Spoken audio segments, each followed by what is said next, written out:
ओम नमः शिवाय, जय श्री कृष्णा। आप सभी को राधे राधे। आज देखो, इस वीडियो में हम आपको बहुत ही सुंदर रवि प्रदोष व्रत की कथा सुनाएंगे, जो कि आपको, अगर आप व्रत नहीं करना चाहते हैं या फिर करते हैं, तो इस कथा को अवश्य सुनें। और अगर नहीं व्रत आपसे होता है किसी कारणवश, तो आप इसकी कथा जरूर ही सुने, आपको सभी व्रतों का फल मिलेगा।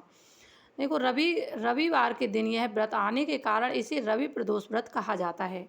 प्रदोष व्रत हर महीने के दोनों पक्षों की त्रयोदशी यानी कि त्रयोदशी तिथि को रखा जाता है।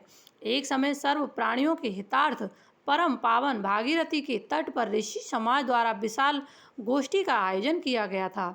इस सभा में व्यास जी के परम शिष्य पुराण वेदा सूत जी महाराज हरि कीर्तन करते हुए पधारे। सूत जी को आते हुए देखकर शैनकादि हजारों ऋषि मुनि ने खड़े होकर उनको दंडवत प्रणाम किया।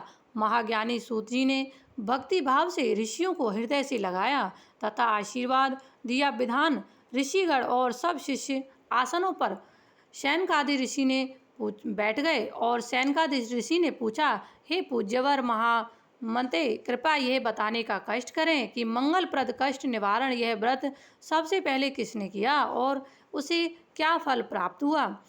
श्री सूत जी बोले, आप सभी शिव के परम भक्त हैं। आपकी भक्ति को देखकर मैं व्रती मनुष्यों की कथा सुनाता हूँ, सो आप ध्यान से सुनिए। अब आपको हम प्रदोष व्रत की कथा सुनाते हैं, जो कि ऋषि उनको सुना रहे थे। रवि प्रदोष व्रत की कथा के अनुसार एक गांव में अति दीन ब्राह्मण निवास करता था। उसकी साध्वी प्रदोष व्रत किया करती थी। उसे एक ही पुत्र रतन की प्राप्ति हुई। एक समय की बात है, वह पुत्र गंगा स्नान करने के लिए दुर्भाग्यवश मार्ग में चारों चोरों ने उसे घेर लिया और वह कहने लगे, हम तुम्हें मारेंगे, नहीं तुम अपने पिता के गुप्त धन के बारे में हमें बता दीजिए।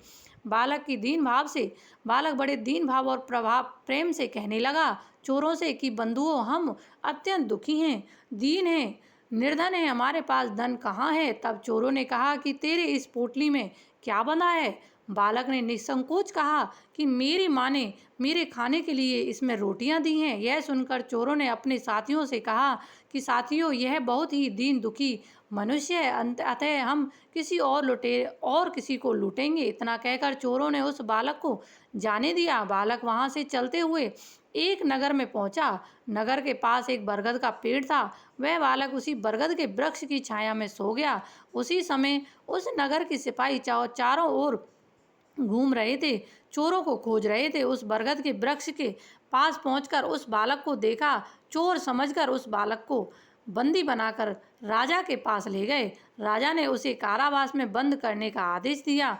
ब्राह्मणी का लड़का जब घर नहीं लौटा, तब उसे अपने पुत्र की बड़ी चिंता हुई। अगले दिन प्रदोष व्रत था। ब्राह्मणी ने प्रदोष व्रत किया और भगवान शंकर से मन ही मन अपने पुत्र की कुशलता की प्रार्थना करने लगी। भगवान शंकर ने उस ब्राह्मणी की प्रार्थना स्वीकार कर ली। उसी रात भगवान शंकर ने उस राजा को स्वप्न आदेश दिया कि वह बालक चोर नहीं है, उसे प्रातःकाल छोड़ दो, अन्यथा उसका सारा राज्य मैं नष्ट कर दूंगा। प्रातःकाल राजा ने शिवजी की आज्ञा अनुसार बालक को कारावास से मुक्त कर दिया। बालक ने अपनी सारी कहानी राजा को सुना दी। सारा वृतांत सुनाकर राजा ने अपने सिपाहियों को उस बालक के घर भेजा और उसके माता पिता को राज दरबार में बुलाया। उसके माता पिता बहुत ही भयभीत थे। राजा ने उन्हें भयभीत देखकर कहा कि आप भयभीत ना हो, आपका बालक निर्दोष है। राजा ने ब्राह्मण को 5 गांव दान में दिया, जिससे कि वह सुखपूर्वक अपना जीवन व्यतीत कर सकें। भगवान शिव की कृपा से ब्राह्मण परिवार आनंद से रहने लगा। अंततः जो मनुष्य रवि प्रदोष व्रत को करता है, वह सुखपूर्वक निरोगी होकर अपना पूर्ण जीवन व्यतीत करता है तथा उसके जीवन में खुशहाली आती है। या पढ़ता है या सुनता है तो उसको सभी सुखों का प्रदान होता है।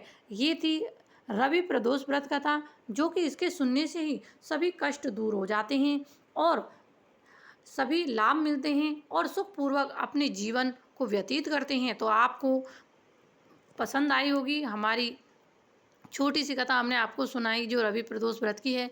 आपको पसंद आई होगी। पसंद आई हो तो वीडियो को लाइक करें, शेयर करें, चैनल को सब्सक्राइब करें और कमेंट बॉक्स में ओम नमः शिवाय, जय श्री कृष्णा, राधे राधे आप कुछ भी लिख सकते हैं, ताकि आपकी हर मनोकामना पूरी हो। हम भी यही कामना करते हैं।